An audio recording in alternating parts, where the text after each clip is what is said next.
आज हम डिस्कस करते हैं सेंटर ऑफ मास यानी कि रोटेशनल मोशन के कुछ अच्छे इंपॉर्टेंट क्वेश्चंस जो कि आपके आने वाले competitive exams like IIT JEE and NEET के लिए बहुत इंपॉर्टेंट रहने वाले हैं। चलिए जी, आज का क्वेश्चन नंबर 1 लेते हैं। A uniform rod of length 1 metre. तो एक रॉड है ना, एक रॉड है लेट से 1 मीटर। तो ये पूरी रॉड 1 मीटर की है।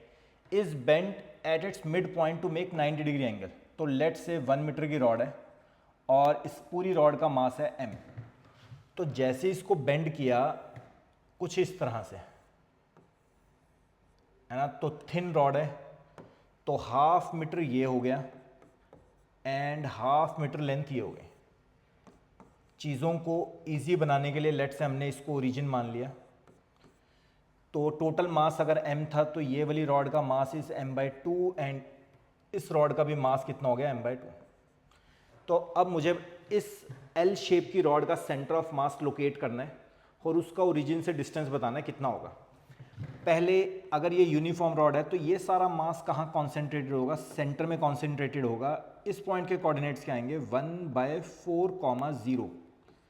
तो 1/4,0 पे एक मास तो यहाँ बैठा हुआ है और इस वाली पूरी रॉड का मास सेंटर पे कॉन्सेंट्रेटेड होगा यानी कि यहाँ पे। तो इस पॉइंट के कोऑर्डिनेट्स क्या होंगे 0,1/4 पे एक मास बैठा हुआ है यानी कि m/2। तो इस रॉड को रिप्लेस किया जा सकता है इस पॉइंट मास से और इस रॉड को रिप्लेस किया जा सकता है इस पॉइंट मास से। अब इन दो पॉइंट मासेस का सेंटर ऑफ मास हम लोकेट कर लेते हैं। तो एक्स सेंटर ऑफ मास निकालने का क्या फॉर्मूला होता है m1 x1 is 1/4 plus m2 x2 is 0 upon total मास यानी कि m/2 plus m/2 is m। तो ये कितना हो गया 1/8 आ गया। सिमिलरली y कोऑर्डिनेट, पहला मास m/2, y कोऑर्डिनेट उसके सेंटर ऑफ मास का y coordinate, second mass is m/2 उसके y coordinate 1/4 upon total mass is m। तो अगेन m से m कट, तो ये बन गया जी 1/8। तो हमारे इन दोनों पॉइंट्स का सेंटर ऑफ मास कहाँ लोकेट हुआ, यहाँ पे कहीं हुआ, यानी कि 1/8 1/8 पे L शेप की रॉड का इस शेप का सेंटर ऑफ मास यहाँ लोकेट हुआ। तो कहते हो ओरिजिन से डिस्टेंस निकालना है हमें, ये जस्ट डिस्टेंस ही तो निकालना था। तो ध्यान से देखिए 1/8 ये 1/8 ये 1/8 ये 1/8 ये, हमें हाइपोटेन्यूज निकालनी है, ये निकालनी है, या डिस्टेंस फार्मूला लगा के डिस्टेंस निकालोगे तो कितना हो जाएगा। जैसे x का डिस्टेंस होता है √2x, y का डिस्टेंस होता है √2y, इसी तरह 1/8 का कितना हो जाएगा √2 1/8। तो required distance is √2 times of 1/8 metre. जो ऑप्शंस हैं उसमें सेंटीमीटर में गिवन है, तो हमने क्या किया इसको 100 से मल्टीप्लाई कर दिया ताकि सेंटीमीटर में आंसर आ जाए। ठीक है जी। तो 4 2 एंड 425, 225 से कट तो 12.5, √2 मल्टीप्लाई 12.5, तो 12.5 को मल्टीप्लाई किया 1.414 से, तो ये अप्रॉक्स 17 के आसपास आने वाला है। हाँ जी, एक ही ऑप्शन है 17 के आसपास यानी कि ऑप्शन सी। तो 17.7 centimetre, option C is the right answer. बहुत अच्छा क्वेश्चन था क्वेश्चन नंबर 1। नेक्स्ट आपको ट्राई करना है क्वेश्चन नंबर 2। तो ये था हमारा आज का question number 1। Next is question number 2। A gun of mass m is initially at rest on a horizontal frictionless surface. If it fires a bullet of mass m with a velocity v at an angle theta with the horizontal after firing the center of mass of the system. तो A B C D 4 option है। तो एक gun थी कुछ ऐसे origin पे रखी हुई है, तो जैसे ही इसमें से पहले बुलेट इसके अंदर ही होगी। अच्छा जी, तो जैसे बुलेट फायर की तो बुलेट आगे गई v वेलोसिटी से या किसी भी वेलोसिटी से और बुलेट ने गन को पीछे फेंका होगा, रिकॉइल जिसे कहते हैं, recoil velocity of the gun. तो बुलेट जब आगे गई तो एक फोर्स लगा के गई गन के ऊपर पीछे की तरफ, तो गन ने बुलेट पे एक्शन किया था, बुलेट ने गन के ऊपर रिएक्शन फोर्स दिया, जो भी हुआ इंटरनली हुआ, बाहर से कोई तीसरा फोर्स नहीं लगा। गन ने बुलेट पे लगाया, बुलेट ने गन पे लगाया। तो जिस सिस्टम में बाहर से एक्सटर्नल फोर्स जीरो होते हैं उसमें सेंटर ऑफ मास कंजर्व रहता है। Position of centre of mass, momentum of centre of mass constant रहेगा, कंजर्व रहेगा। तो momentum of centre of mass conserve रहने का मतलब है velocity of centre of mass constant रहेगी, कांस्टेंट रहेगी, जितनी थी उतनी ही रहेगी। अगर initially centre of mass rest में था तो फाइनली भी रेस्ट में रहेगा, है ना। तो सेंटर ऑफ मास इनिशियली अगर रेस्ट में था तो फाइनली भी रेस्ट में रहेगा। और अगर इनिशियली सेंटर ऑफ मास किसी वेलोसिटी से चल रहा था तो फाइनली भी सेंटर ऑफ मास उसी वेलोसिटी से चलता रहेगा। जिन क्वेश्चन में बाहर से कोई एक्सटर्नल फोर्स नहीं लगती उसमें सेंटर ऑफ मास की वेलोसिटी कांस्टेंट रहती है, कंजर्व रहती है। इनिशियली अगर सेंटर ऑफ मास जीरो था, जो कि था, गन बुलेट सिस्टम का इनिशियल सेंटर ऑफ मास कहाँ था? रेस्ट में था, जीरो पे था। तो बुलेट गई आगे, गन गई पीछे, तो उसका जो सेंटर ऑफ मास की पोजीशन है अभी भी वहीं की वहीं रहेगी, कंजर्व रहेगी। तो यानी कि remain at rest after firing, the centre of मास अभी भी रुका रहेगा, क्योंकि गन ने बुलेट पे फोर्स लगाई है, बुलेट ने गन पे लगाई है, इक्वल एंड ऑपोजिट फोर्सेस लगाई थी, बाहर से कोई एक्सटर्नल फोर्स नहीं लग रहा। तो सेंटर ऑफ मास की पोजीशन जो पहले थी वही वापस रहेगी। यानी कि इस क्वेश्चन का सही आंसर क्या है? Option D. चलिए जी आगे बढ़ते हैं। आज का क्वेश्चन नंबर 3 बहुत इंपॉर्टेंट क्वेश्चन है। क्वेश्चन नंबर 3 अच्छा न्यूमेरिकल है, पहले आपको ट्राई करना है। तो आज की क्लास का बेस्ट क्वेश्चन है क्वेश्चन नंबर 3। आपको वीडियो पॉज करके पहले खुद से ट्राई करना है। A thin uniform circular disc तो एक सर्कुलर डिस्क है ना। सर्कुलर डिस्क में मास हर जगह फैला होता है, ऑफ रेडियस r। तो इस डिस्क का रेडियस है r। फिर a square portion of diagonal equal to r is cut out from it. तो एक स्क्वायर कट किया, उस स्क्वायर की डायगोनल r है। तो ये वाला स्क्वायर पोर्शन हमने कट किया, है ना। ये वाला स्क्वायर पोर्शन हमने कट किया जिसकी डायगोनल r है। तो ये डायगोनल भी आ रहा है, ये डायगोनल भी आ रहा है, ये कट कर दिया तो बच क्या गया हमारे पास? तो ये सारा पोर्शन बच गया। तो बचे हुए का सेंटर ऑफ मास ही हमें लोकेट करना है। तो ये थ्योरी हमने पढ़ी हुई है क्लासरूम के अंदर कि अब जो सेंटर ऑफ मास आएगा उसका कहते हैं सेंटर से बताओ कितना डिस्टेंस होगा। तो ये पुराना जब पूरी डिस्क थी तो सेंटर ऑफ मास यहाँ था, लेट से ये ओरिजिन है 0,0। अब ये वाला पोर्शन रिमूव कर दिया तो जो पूरा एरिया था, है ना। तो फॉर्मूला क्या होता है? बचे हुए पोर्शन का सेंटर ऑफ मास हम कैसे लोकेट करते थे? एक्स सेंटर ऑफ मास बचे हुए का कैसे निकालते थे? पूरा एरिया पहले जो था उसके सेंटर ऑफ मास का X coordinate minus removed area, उसके सेंटर ऑफ मास का X coordinate divided by total area minus removed area. तो टोटल एरिया पहले कितना था? पहले पूरा एरिया कितना था? पहले था सर्कल का एरिया यानी कि पाई आर स्क्वायर इनटू उसके सेंटर ऑफ मास का एक्स कोऑर्डिनेट कितना था? 0 माइनस रिमूव्ड एरिया। अब ये एरिया रिमूव्ड एरिया है, रिमूव्ड एरिया एक स्क्वायर है। जब डायगोनल गिवन होती है तो फॉर्मूला होता है हाफ d1 d2। जब कभी स्क्वायर, वैसे तो स्क्वायर का फॉर्मूला होता है साइड स्क्वायर, बट हमें साइड पता नहीं है, डायगोनल पता है। तो डायगोनल का फॉर्मूला होता है हाफ d1 d2।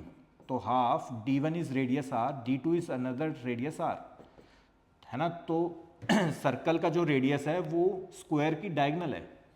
तो r स्क्वायर बाय 2, इस स्क्वायर का एरिया कितना आ गया? r square by 2। तो एरिया ऑफ स्क्वायर या removed area r square by 2, उसके सेंटर ऑफ मास का एक्स कोऑर्डिनेट। अगर ये ओरिजिन है और ये पॉइंट है r,0, तो ये सेंटर वाला पॉइंट क्या होगा? r/2, 0। तो उसके सेंटर ऑफ मास का X coordinate divided by total area is pi are square minus removed area is r square by 2। जो कट रहा था काट दिया, ऊपर आया r³ 8 ना 4, है ना। r³ 4 नीचे डिनोमिनेटर में एलसीएम लिया तो 2 pi are square minus r square whole divide by 2। चलिए जी 2 से ये 4 कट तो 2 बचा यहाँ पे। आर स्क्वायर यहाँ नीचे से कॉमन लेके कट हो जाएगा इससे, तो बचेगा क्या हमारे पास? Minus r/2 bracket 2 pi minus 1।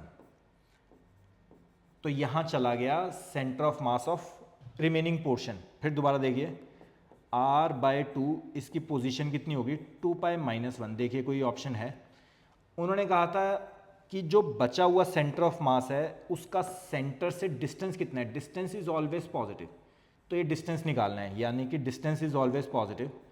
तो देखिए कोई आंसर है, हाँ जी बिल्कुल है, option D is the right answer, r/2 and 2π-1।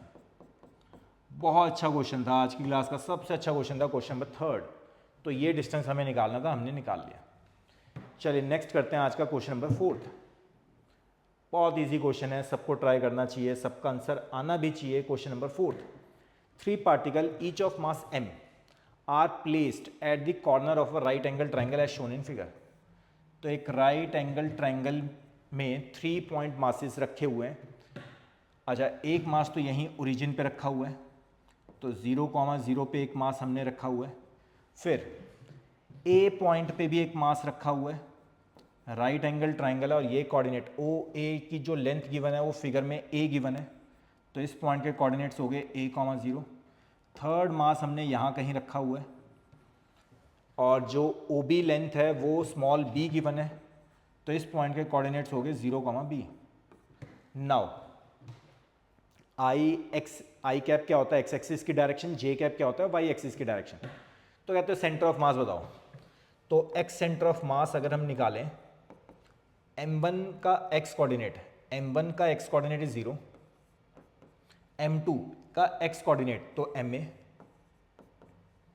Next m का x coordinate is again 0, divided by total mass is 3m, तो यानी कि x कोऑर्डिनेट कितना आ गया a/3। Similarly y centre of मास निकालते हैं। y सेंटर ऑफ मास, पहले मास का y coordinate m into y1 0, second mass और उसका y coordinate again 0, third mass and उसका y coordinate is mb upon total mass is 3m, m से m cut, तो y centre of मास कितना आया b/3। चलिए जी, तो अब टोटल सेंटर ऑफ मास अगर हम निकालें तो वो क्या होता है, x centre of mass i cap and y centre of mass j cap. देखिए कोई ऑप्शन है तो नीचे से 3 कॉमन भी आ सकता है, तो we are left with A I cap and B J cap, यानी कि ऑप्शन ए। तो इस क्वेश्चन का सही आंसर है ऑप्शन ए। चलिए next, again one of the best question, question number 5। आपको क्वेश्चन नंबर 5 ट्राई करना है, बहुत अच्छा क्वेश्चन है question number 5। 2 particles of equal masses having velocity v1, तो कुछ करेक्शन है तो यहाँ पे मैं कर रहा हूँ v1। तो 2 पार्टिकल्स हैं, पहले पार्टिकल की वेलोसिटी है a I cap and second particle की वेलोसिटी है a J cap. The acceleration of the first particle is this where a and b are constants. तो फर्स्ट पार्टिकल की एक्सेलरेशन, 2 पार्टिकल हैं जिसकी फर्स्ट की velocity ये है, सेकेंड की वेलोसिटी ये है। तो 2 पार्टिकल्स थे, फर्स्ट की वेलोसिटी हमें गिवन है v1 is equal to a I cap, second particle की वेलोसिटी हमें गिवन है v2 is equal to a J cap. अच्छा, the acceleration of first particle is, तो फर्स्ट पार्टिकल की एक्सेलरेशन है b i plus j, while second particle की जो acceleration है वो गिवन ही नहीं है, मतलब वो 0 है। If the acceleration of the second particle is 0, the center of mass of the 2 particles moves along. तो 2 पार्टिकल्स का जो सेंटर ऑफ मास होगा, देखो फर्स्ट पार्टिकल की वेलोसिटी गिवन है एक्स एक्सिस में, सेकंड पार्टिकल की वेलोसिटी गिवन है वाई एक्सिस में। फर्स्ट पार्टिकल एक्सेलरेट भी कर रहा है, बट एक्स एक्सिस में एक्सेलरेट नहीं कर रहा, इसकी एक्सेलरेशन एक्स एक्सिस और वाई एक्सिस दोनों में है। तो फर्स्ट पार्टिकल की एक्सेलरेशन हमें गिवन है, कितनी है जी, b i cap plus j cap. Second particle की एक्सेलरेशन नहीं है, सेकेंड पार्टिकल की एक्सेलरेशन कितनी है, 0 है। तो कहते हैं इस पूरे सिस्टम का जो सेंटर ऑफ मास होगा वो कहाँ जा रहा होगा, स्ट्रेट लाइन में ट्रेवल कर रहा होगा, सर्कल में कर रहा होगा, एलिप्स में कर रहा होगा, पैराबोला में कर रहा होगा। चलिए जी, तो ऐसे केसेस में क्या करना होता है, हमें velocity of centre of mass निकालना होता है। कैसे निकालते हैं, फर्स्ट पार्टिकल उसकी वेलोसिटी, सेकेंड पार्टिकल उसकी वेलोसिटी ओवर टोटल मास। तो क्वेश्चन में गिवन था 2 पार्टिकल ऑफ इक्वल मासेस, तो लेट से दोनों मासेस m और m है, तो फर्स्ट पार्टिकल की velocities A I cap, second particle की velocities A J cap, total mass m plus M is 2m। तो कटिंग करते हैं m से m कट, तो ये आ गया जी a कॉमन आ गया i cap plus j cap by 2। ये आई velocity of centre of mass, दोनों मासेस की वेलोसिटी आ गई नेट, सेंटर ऑफ मास की वेलोसिटी ये आ गई। अब हम एक्सेलरेशन ऑफ सेंटर ऑफ मास निकालते हैं। फॉर्मूला क्या रहेगा, पहला मास उसकी एक्सेलरेशन, सेकेंड पॉइंट मास उसकी acceleration divide by total mass. तो पहले मास की एक्सेलरेशन तो है, कितनी है, b i plus j. Second mass की एक्सेलरेशन 0 है, upon total mass is 2m। So m से m कट, तो ये आ गया b by 2 i plus j. a और b कॉन्स्टेंट्स है। अब आपको बहुत ध्यान से विजुअलाइज करना है। फर्स्ट पार्टिकल की नहीं, centre of mass, combined centre of मास ये आया, वेलोसिटी, एक्सेलरेशन ये आई, और दोनों वेलोसिटी और एक्सेलरेशन की डायरेक्शन सेम है, यूनिट वेक्टर तो सेम है दोनों का, वो भी आई प्लस जे, ये भी आई प्लस जे। तो दोनों पैरेलल लग रहे हैं। Velocity of centre of mass और acceleration of centre of mass दोनों पैरेलल लग रहे हैं, पैरेलल मतलब सेम डायरेक्शन में है। जिस डायरेक्शन में वेलोसिटी ऑफ सेंटर ऑफ मास है उसी डायरेक्शन में एक्सेलरेशन ऑफ सेंटर ऑफ मास है। तो जब एक्सेलरेशन वेलोसिटी के साथ पैरेलल लगती है तो मोशन हमेशा स्ट्रेट लाइन होता है। Therefore since acceleration is parallel to velocity of centre of mass, therefore motion will be straight line. तो इस क्वेश्चन का फाइनल आंसर कितना आया, ऑप्शन ए। बहुत ज़बरदस्त क्वेश्चन था, क्वेश्चन नंबर 5। आपको ट्राई करना है, हर बार की तरह एक होमवर्क है आपके लिए, क्वेश्चन नंबर 6। नेक्स्ट वीडियो में इसको डिस्कस करेंगे, तब तक आप ये करके रखेंगे। Thank you guys, thank you so much. पसंद आई वीडियो तो चैनल को सब्सक्राइब करना है, वीडियो को लाइक करना है, कमेंट में आपको ये इस क्वेश्चन का कोई ऑप्शन देना है। चलिए जी, thank you, bye, take care.